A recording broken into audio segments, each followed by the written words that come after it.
காசாவினுடைய யுத்தத்தை நிறுத்துவதற்கான ஒரு புதிய திட்டத்தை அமெரிக்க அதிபர் தயாரித்திருக்கிறார். இந்த திட்டத்தை பெஞ்சமின் நெத்தன்யாகு ஏற்றுக்கொள்ளாத பட்சத்தில் மொத்தமாக நெத்தன்யாகுக்கு எதிரான நிலைப்பாடுகளை அமெரிக்க அதிபர் எடுப்பதற்கான வாய்ப்புகள் இருக்கிறது என்றும் விட்காஃபும் குஷ்னரும் இணைந்து சொல்லியிருக்கக்கூடிய செய்திகளை இன்றைக்கு ஆக்சியோஸ் வெளியிட்டிருக்கிறத நம்ம பார்க்க முடியும். அதை தாண்டி அவங்க சொல்லியிருக்கக்கூடிய செய்திகளை மேலதிகமாக என்ன சொல்றாங்கன்னு கேட்டா, வெள்ளை மாளிகையும் அதே போன்று அமெரிக்காவிலையும் இஸ்ரேலுக்கு வரலாற்றில் இல்லாத அளவுக்கு உண்டான எதிர்ப்புகள் கிளம்பி இருக்கிறது. இந்த எதிர்ப்புகளையும் தாண்டித்தான் அமெரிக்க அதிபர் தொடர்ந்து இஸ்ரேலோட ஒத்துழைச்சு போறாரு. ஆனாலும் யுத்தத்தை முடிவுக்கு கொண்டு வருவதற்கு நெத்தன்யாகு ஒப்புக்கொள்ளாவிட்டால் மத்திய கிழக்கில் ட்ரம்ப் அடைய நினைக்கிற இலக்குகளை அடைய முடியாமல் போயிடும். இன்றைக்கு விட்காஃபும் குஷ்னரும் சொல்லியிருக்கக்கூடிய ஒரு செய்தி என்னன்னு சொன்னா, அமெரிக்காவினுடைய உள்நாட்டு அரசியல்ல தலையிடுவதை பெஞ்சமின் நெத்தன்யாகு நிறுத்த வேண்டும் என்று சொல்லியிருக்காங்க. கேட்டா படு கேவலமா இருக்குது. அமெரிக்கா எங்களை விட்டு ஆள் இல்லைன்னு அவன் நினைச்சுக்கிட்டு இருக்கிறான். ஆனா அவனையும் ஆட்டி படைக்கிற வேலையை இந்த ஆள் செஞ்சுக்கிட்டு இருக்கிறான். அமெரிக்காவினுடைய உள்நாட்டு அரசியலே மூக்க நுழைக்கிறாரு. அதெல்லாம் அவர் நிறுத்திக்கிறணும் அப்படின்னு சொல்லி இன்றைக்கு கண்டனமாகவும் அவர்கள் சொல்லியிருக்கக்கூடிய நேரத்தில் நெத்தன்யாகு எங்களிடமிருந்து மட்டுமல்ல அவருடைய சொந்த அரசாங்கத்திடமிருந்தே பலத்த எதிர்ப்புகளை சந்தித்து தனிமைப்படுத்தப்பட்டிருக்கிறார் என்று இன்றைக்கு பாலிட்டிகோவே ஒரு செய்தியை வெளியிட்டிருக்கிறார்கள். இதுதான் உலகம் முழுவதும் நம்ம கவனிக்க வேண்டிய விஷயம். என்னன்னா, காசா மக்கள் மேல இவ்வளவு அட்டாக் நடக்குது. நம்ம எவ்வளவு துஆ கேட்கிறோம். இந்த துஆக்கள் என்ன நடக்கிறது என்றெல்லாம் பல விடுத்தம் யோசிப்போம்ல. அல்லாஹ்வினுடைய அருளால், அல்லாஹ்வினுடைய உதவியால் ரப்புல் ஆலமீன் நம்முடைய இந்த பிரார்த்தனைகளை அங்கீகரித்துக் கொண்டிருக்கிறான் என்பதை புரிந்து கொள்ளுங்கள். ஏன்னா ஒரு இழப்பு வராமல் வெற்றி வராது. உலகம் முழுவதும் யூதர்கள் என்றால் ரொம்ப நல்லவங்க, ரொம்ப தங்கமான ஆட்கள் என்ற ஒரு பேரை வச்சுக்கிட்டு தான் இவ்வளவு அநியாயத்தை அவன் பண்ணினான். ஆனால் இன்னைக்கு நிலைமை எப்படின்னு கேட்டால், யூதர்கள் தான் கொலையாளிகள், யூதர்கள் தான் கொடூரமானவர்கள், யூதர்கள் தான் ரத்த வெறி பிடித்தவர்கள். இந்த மேப்ல நம்ம பார்க்கலாம். ஃப்ரீடம் ஃப்ளோட்டிலாவோட இணைந்திருக்கக்கூடிய கப்பல்களுடைய பாதைகளை தான் நீங்க பார்க்குறீங்க. இங்கே நீங்கள் பார்த்தீங்கன்னு சொன்னால் இவ்வளவும் ஒவ்வொரு நாடுகளில் இருந்து சேர்ந்த கப்பல்கள். இப்போ இந்த பகுதியாக பார்த்தீங்கன்னு சொல்லி சொன்னால் சைப்ரஸ் பக்கமாகவும் கப்பல்கள் வந்து கொண்டிருக்கிறது. இப்போ அந்த கப்பல் இந்த இடத்துல இருக்குது. இன்னும் 4 நாட்கள் காசாவை அடைவதற்கு அவர்களுக்கு தேவைப்படுகிறது. இங்கே நீங்கள் பார்க்கலாம் ஜெருசலம், ஹைஃபா, டமாஸ்கஸ், இந்த இடங்கள், இந்த இடத்துல தான் காசா இருக்கிறது. காசாவுக்கு அவங்க வர்றதுக்கு இன்னும் 4 நாட்கள் தேவைப்படும்.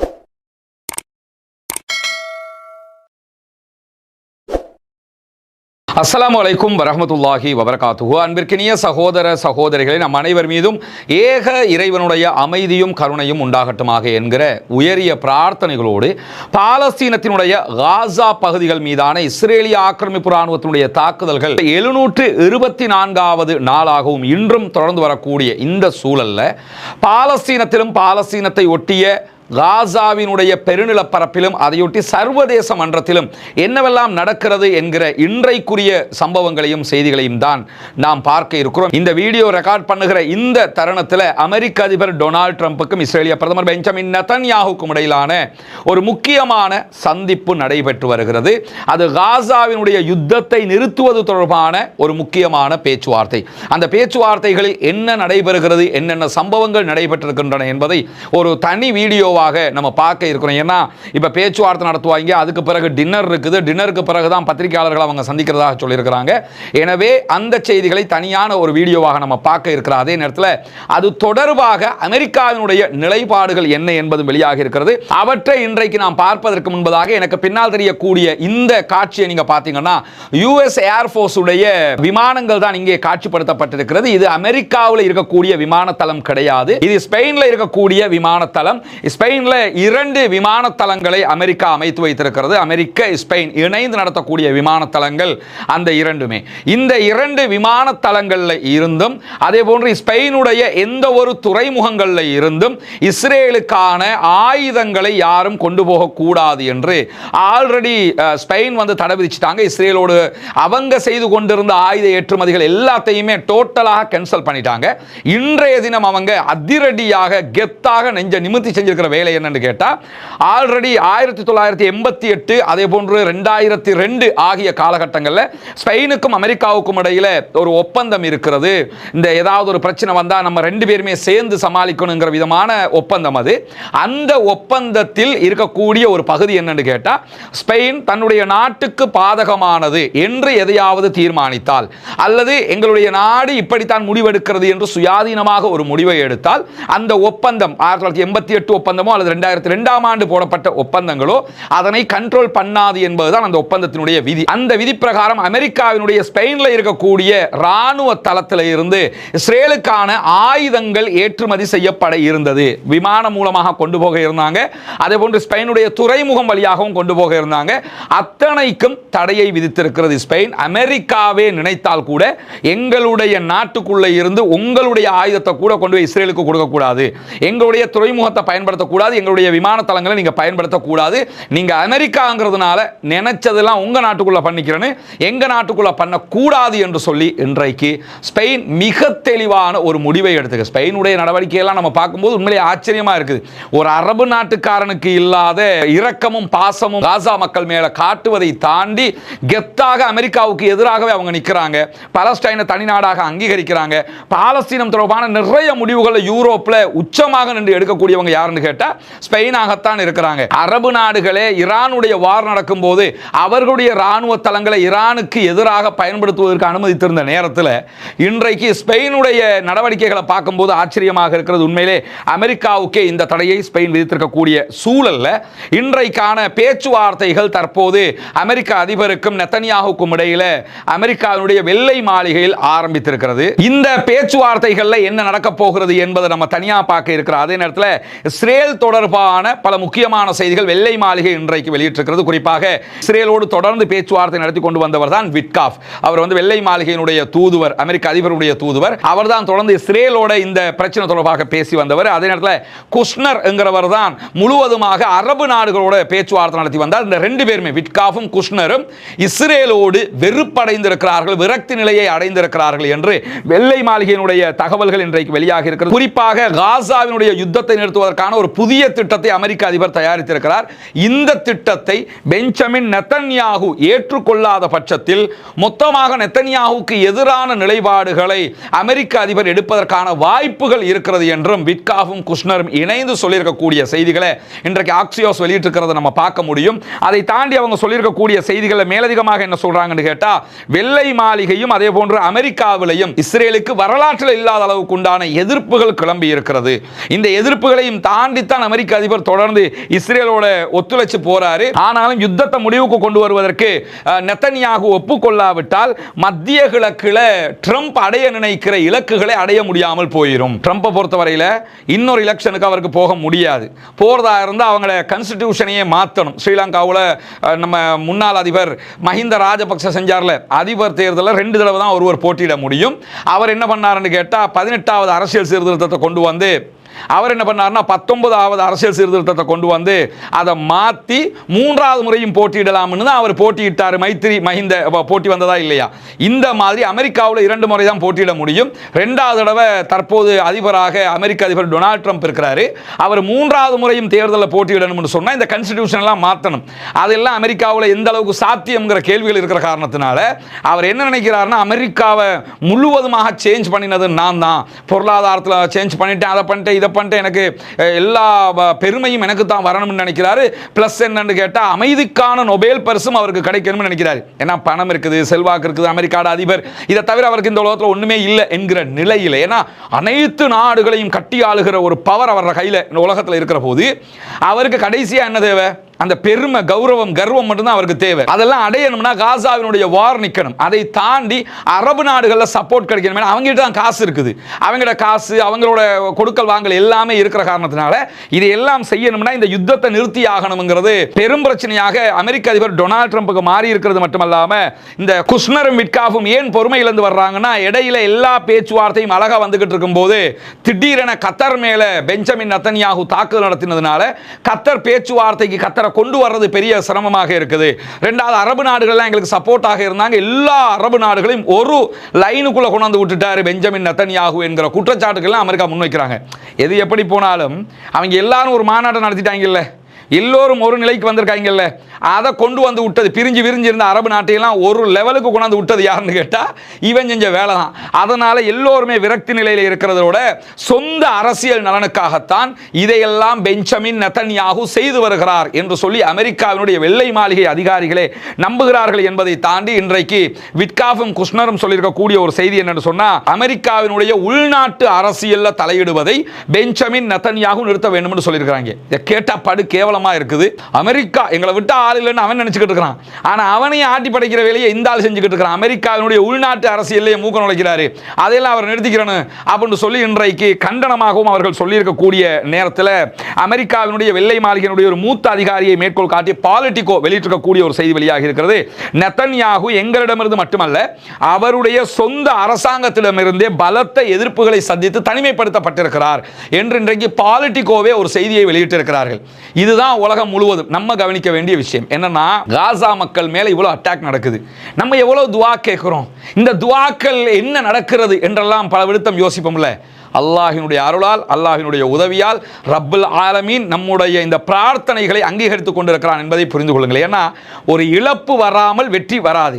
உலகம் முழுவதும் யூதர்கள் ரொம்ப நல்லவங்க, ரொம்ப தங்கமான ஆட்கள் என்ற ஒரு பேரை வச்சுக்கிட்டு தான் இவ்வளவு அநியாயத்தை அவன் பண்ணினான். ஆனா இன்னைக்கு நிலைமை எப்படின்னு கேட்டா, யூதர்கள் தான் கொலையாளிகள், யூதர்கள் தான் கொடூரமானவர்கள், யூதர்கள் தான் ரத்த வெறி பிடித்தவர்கள், அவங்க தான் எல்லா நாடுகளையும் பிரச்சனை பண்றவங்க, அப்பாவி மக்களை தீவிரவாதிகளாக காட்டுவாங்க, பயங்கரவாதிகளாக காட்டுவாங்க என்கிற நிலை இன்றைக்கு ஐரோப்பாவை தாண்டி, தென் அமெரிக்க நாடுகளை தாண்டி, ஆசியா எல்லா நாடுகளிலையும் பரவி மிக தெளிவு மக்களுக்கு ஏற்பட்டிருப்பதை நம்ம பார்க்க முடியும். ஏன்னா ஒவ்வொரு கட்டத்தில் ஒரு குண்டு வெடிப்பு நடந்துருச்சுன்னா என்ன செய்வாங்க? இன்னைக்கு நம்ம இந்த வீடியோ பேசுகிற இன்றைய நாளில் அமெரிக்காவில் ஒரு தேவாலயத்தின் மீது தாக்குதல் நடத்தி இருக்கிறான் ஒருத்தன்.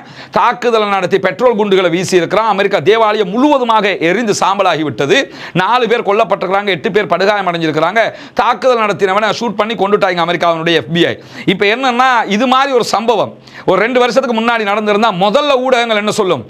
ISIS காரன் அல்லது ஏதாவது ஒரு தீவிரவாத அமைப்பினுடைய பெயரை சொல்லி அவங்க தான் இதை பண்ணியிருக்கிறாங்கன்னு சொல்லுவாங்க. ஆனால் இன்றைக்கு அமெரிக்காவினுடைய ஊடகங்கள் அவனுடைய பேரை போட்டு கிறிஸ்தவ தேவாலயத்துக்கு வலமையில் வரக்கூடிய ஒரு ஆள் தான் இதை செஞ்சிருக்கிறாருங்கிற அளவுக்கு பேசுகிறாங்க. எனவே இங்கே நம்ம அந்த ஒரு மதத்தோடோ அல்லது ஒரு இனத்தோடோ எதையும் சாடி பேச வேண்டிய தேவை கிடையாது.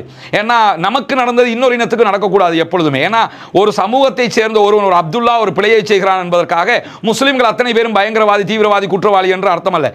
அதே போன்று இன்றைக்கு தேவாலயத்தில் ஒருத்தன் குண்டு தாக்குதல் நடத்தியிருக்கிறாங்கிறதுக்காக அந்த தேவாலயத்திற்கு செல்லுகிற மக்களையும் சேர்த்து எப்படி குற்றவாளிகள் ஆக்க முடியும்? ஆனால் ஊடகங்கள் இப்படித்தான் இஸ்லாமியர்களை நோக்கி செய்தது. உலகம் முழுவதும் முஸ்லிம்களை பயங்கரவாதிகளாக, தீவிரவாதிகளாக காட்டியது. இன்றைக்கு நிலைமை மாறி இருக்கிறது. பெஞ்சமின் நெதன்யாகு யாரு, யூதர்கள் யாரு, ஜியோனிஸ்டுகள் யாரு, அமெரிக்கா யாரு, எல்லாவற்றையுமே தெரிவதற்கு காரணமாக அமைந்தது நம்முடைய பிரார்த்தனைகள், நம்முடைய பொறுமை.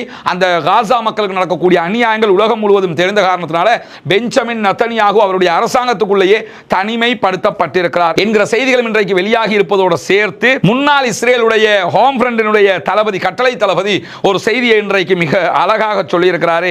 அந்த செய்தியை இஸ்ரேலுடைய மாறி உள்ளிட்ட பத்திரிகைகள் தலைப்புச் செய்திகளாக மாற்றி இருக்கின்றன. அவர் என்ன சொல்றாருன்னு கேட்டா, இந்த யுத்தம் பாலஸ்தீன விடுதலை அமைப்புக்கு ஒரு வரலாற்று சாதனையை பெற்றுக் கொடுத்து கொண்டிருக்கிறது அப்படிங்கிறாரு. அதுக்கான காரணமாக அவர் சொல்றது என்னன்னு கேட்டா, காசாவில் நம்ம அவங்களோட சண்டை பிடிச்சுக்கிட்டு இருக்கிறோம், ஆனா பாலஸ்தீன விடுதலை அமைப்பு மிக தெளிவாக இந்த யுத்தம் நகர இந்த யுத்தத்தை முடிக்கிறதா நமக்கு பேரை நல்லா வச்சுக்கொள்ளும், நம்முடைய பேரை காப்பாற்றுறதுக்கு வழியாக இருக்கும். இந்த யுத்தம் அதிகரிக்க அதிகரிக்க அதிகரிக்க பாலஸ்தீன மக்கள் மேல அனுதாபத்தை பாலஸ்தீன விடுதலை அமைப்பு தேடி கொடுத்து கொண்டே இருக்கிறார்கள்.